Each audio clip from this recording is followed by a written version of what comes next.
नमस्कार, NMF news पर आप सभी का बहुत स्वागत। मैं हूं आपके साथ अभिषेक पुंडी। दो राज्यों की चुनावी रिजल्ट आ रहे हैं, महाराष्ट्र और झारखंड। गिनती जारी है, पोस्टल बैलेट की गिनती खत्म हो चुकी है और ईवीएम अब खुलनी शुरू हो चुकी है। ईवीएम जैसे ही खुली, राहुल गांधी के लिए बहुत बुरी खबर आई। महाराष्ट्र में फिलहाल मौजूदा स्थिति यह है कि 215 सीटों पर महायुति आगे चल रही है और सिर्फ 60 सीटों पर महाविकास आघाड़ी आगे चल रही है, जिसमें बड़े बड़े दिग्गज राहुल गांधी ले लीजिए, उद्धव ठाकरे ले लीजिए, शरद पवार ले लीजिए, ये बड़े बड़े नाम महाविकास आघाड़ी में साथ थे। लेकिन उसके बावजूद भी फिलहाल जब मैं आपके साथ हूं 12 बजे की गिनती तक महाविकास आघाड़ी 60 सीटों पर आगे है। यहां सवाल यह उठता है कि झारखंड में जरूर इंडिया गठबंधन आगे है, लेकिन वहां हेमंत सोरेन की अपनी लोकप्रियता है। तेजस्वी यादव भी इंडिया गठबंधन के साथ है, उनकी भी अपनी लोकप्रियता बिहार में है, उसे भी कहीं ना कहीं भुनाया जा रहा है। फिलहाल तक 35 सीटों पर इंडिया अलायंस आगे चल रहा है और एनडीए अलायंस 25 सीटों पर आगे चल रहा है। लेकिन आज बात करेंगे राहुल गांधी की कि क्या राहुल गांधी की एक्सेप्टेंस अब जनता के बीच खत्म हो चुकी है। क्योंकि ताजा उदाहरण अगर मैं लूं, ताजा उदाहरण में आप हरियाणा को ले लीजिए। हरियाणा में एक बहुत बड़ा नैरेटिव सेट करने की कोशिश की गई।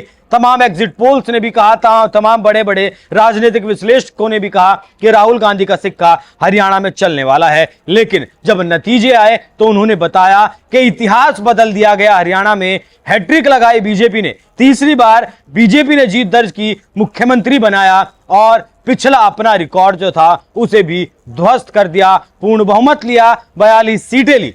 बात करूं कश्मीर की तो उमर अब्दुल्ला के साथ भले ही आप गठबंधन में थे, लेकिन सिर्फ 8 सीटें आप जीतने में कामयाब रहे। सरकार में आपने एंट्री नहीं की, पीछे से आप सरकार को में समर्थन दे रहे हैं। उत्तर प्रदेश में उपचुनाव चल रहा है, वहां की अगर मैं बात करूं तो 9 सीटों पर उपचुनाव है। 9 की 9 सीटों पर समाजवादी पार्टी चुनाव लड़ी, आपने बाहर से समर्थन दिया। आपकी हिम्मत नहीं हुई कि आप उत्तर प्रदेश में अपना एक भी कैंडिडेट उतार सकें। उत्तर प्रदेश में फिलहाल 7 सीटों पर बीजेपी आगे है, 2 सीटों पर समाजवादी पार्टी आगे है। लेकिन बात महाराष्ट्र की, महाराष्ट्र में अभी जिस तरीके से एक प्रेस कॉन्फ्रेंस भी की गई राहुल गांधी के द्वारा, सेफ दिखाई गई और सेफ से पोस्टर निकाला गया प्रधानमंत्री मोदी का और अडानी का।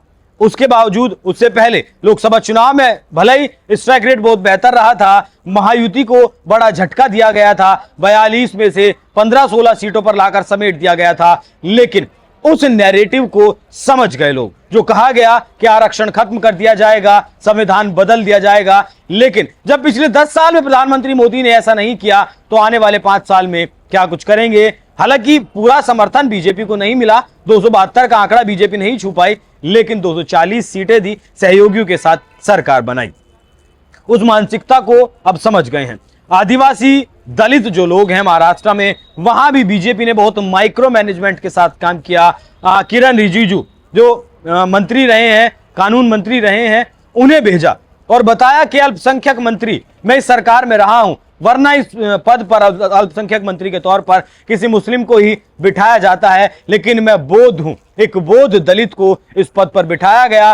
तो दलितों की सबसे बड़ी रक्षक या उनके अधिकारों की सबसे बड़ी रक्षक अगर कोई सरकार है तो प्रधानमंत्री मोदी की ही वो सरकार है। जो गलतियां 2024 के लोकसभा चुनाव में बीजेपी की तरफ से की गई थी, वो गलतियां नहीं दोहराई गई, बल्कि उन गलतियों को ठीक करने पर काम किया गया। और राहुल गांधी नाम का जो बुलबुला था वो पहले हरियाणा में फूटा, कश्मीर में फूटा, झारखंड में बहुत ज्यादा जनाधार कांग्रेस पार्टी का नहीं है। 24 सीटों पर चुनाव लड़ रहे हैं, लेकिन बहुत ज्यादा प्रचार करने के लिए वहां ये लोग नहीं पहुंचे। वो तो भला हो हेमंत सोरेन का, जिनका वोट ट्रांसफर कहीं ना कहीं कांग्रेस पार्टी को हो रहा है। तो जो पुराने वक्त में राजनीति चला करती थी, अगर एक उदाहरण के तौर पर मैं लूं कि एमवाई का समीकरण है, मुस्लिम हमें वोट देंगे ही, यादव हमसे कहां जाएंगे, कुछ इधर उधर से आ जाएंगे, फ्लोटिंग वोटर आ जाएंगे, जीत जाएंगे। वो राजनीति अब नहीं रही है। राजनीति अब घर से निकलने की है। जिस तरीके से एकनाथ शिंदे के बारे में कहा जाता है कि रात को वो तकरीबन 2 बजे सोते हैं और सुबह 4 से 5 बजे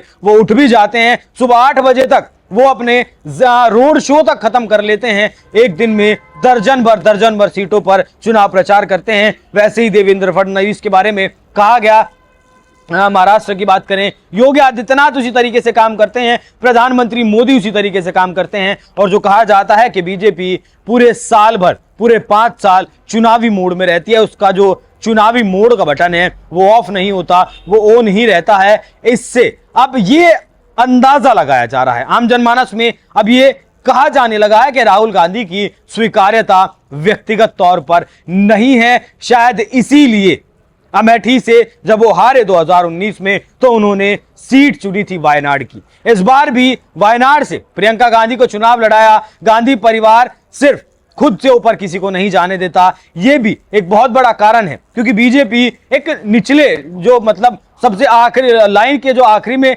कार्यकर्ता खड़ा हुआ होता है, उसको मुख्यमंत्री जैसे पद तक वो नवाज देती है, उस कुर्सी तक बिठा देती है। लेकिन गांधी परिवार के साथ ये नहीं है। कांग्रेस पार्टी में गांधी परिवार से बड़ा कोई नेता नहीं है, राहुल गांधी से बड़ा कोई नेता नहीं है, भले ही उस नेता को 50 साल क्यों नहीं हो गए हों। यहां मैं एग्जाम्पल दूंगा आपको कश्मीर के, जो गुलाम नबी आजाद थे, 5 दशक वो कांग्रेस पार्टी के साथ रहे और आखिरकार उन्हें क्या हासिल हुआ?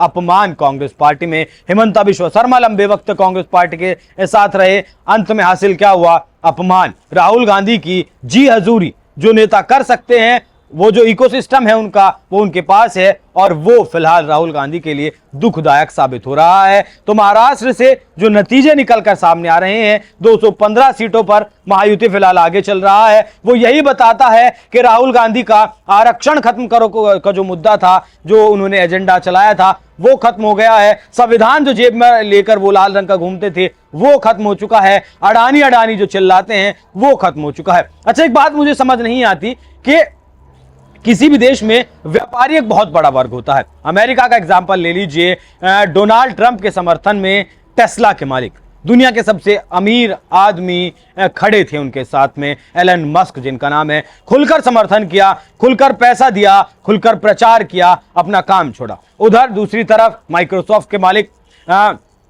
कमला हैरिस के समर्थन में खड़े थे। तो वहां जो व्यापारी हैं वो खुलकर, जो बिजनेसमैन है वो खुलकर अपने नेता के पक्ष में खड़े रहते हैं। लेकिन अगर यहां किसी ने, कोई नेता किसी व्यापारी के साथ हाथ भी मिला ले तो कहीं ना कहीं वो दिक्कतों में घिर जाता है, विपक्ष उस पर आरोप लगाने लगता है। ये सब जानते हैं, पर्दे के पीछे सब जानते हैं कि कहीं ना कहीं देखिए, बिना पैसे के चुनाव लड़ा नहीं जाता। फंडिंग होती है राजनीतिक पार्टियों को, उसी पैसे को वो चुनाव में खर्च करती हैं और उसी से वो जीतती भी हैं। तो राहुल गांधी ने अडानी अडानी तो खूब चिल्लाया। हिंडनबर्ग ने 2023 में हमला किया, उसके बाद माधवी बुच को, सेबी अधिकारी पर हमला किया, सेबी चीफ पर। एक बार फिर से अमेरिका की तरफ से फिर हमला किया गया अडानी की तरफ, और उनके शेयर बाजार जरूर गिरा। राहुल गांधी आए, प्रचार किया कि वो मोदी के दोस्त हैं, इसलिए ऊपर उठाया जा रहा है। तो अगर अडानी भारत से निकलकर अमेरिका में प्लांट लगा रहे हैं, केनिया में प्लांट लगा रहे हैं, अगर भारत की कंपनी इंटरनेशनल कंपनी बन रही है, अमेरिका में जाकर वो रोजगार दे रही है, तो फिर दर्द क्यों, दिक्कत क्यों? पैसा तो एट द एंड वो भारत में ही आना है, उस पैसे से विकास तो भारत का ही होना है। लेकिन राहुल गांधी की मानसिकता कि आप निवेश मत करिए, शेयर बाजार में पैसा मत लगाइए, जबकि उनका खुद का करोड़ों रुपया शेयर बाजार में लगा है, लाखों रुपया वो हर महीने कमाते हैं। तो ये बहुत सारे मुद्दे हैं जिनकी महाराष्ट्र का जो अब ये नतीजे आ रहे हैं, उसे देखकर ऐसा कहा जा सकता है कि जनता के बीच में राहुल गांधी की स्वीकार्यता अब नहीं रही, जो कि कहीं ना कहीं कांग्रेस पार्टी और गांधी परिवार के अस्तित्व पर सवाल खड़ा करती है। अब यह भी देखना दिलचस्प होगा कि राहुल गांधी की जब स्वीकार्यता नहीं रही, तो क्या प्रियंका गांधी 2 लाख वोटों से आगे चल रही है वायनाड से, जाहिर सी बात है जीत ही जाएगी क्योंकि सेफ सीट है वो। तो क्या अब कांग्रेस पार्टी की जो कमान है वो प्रियंका गांधी थामेगी? कांग्रेस पार्टी को आगे लेकर जाने का जो काम है वो अब प्रियंका गांधी करेंगी? क्या अब राहुल गांधी प्रियंका गांधी के पीछे रहकर काम करेंगे? क्योंकि रिवाइवल कांग्रेस पार्टी का करना जरूरी है। विपक्ष के बिना किसी भी देश की सरकार बेहतर तरीके से नहीं चलाई जा सकती। जब आपके पास मजबूत विपक्ष होगा तभी आप सरकार को भी मजबूती से चला सकते हैं। बाकी अब देखना होगा कि नतीजे शाम तक आ ही जाएंगे, क्या कुछ नतीजे रहते हैं और राहुल गांधी का भविष्य, कांग्रेस पार्टी का भविष्य क्या रहता है।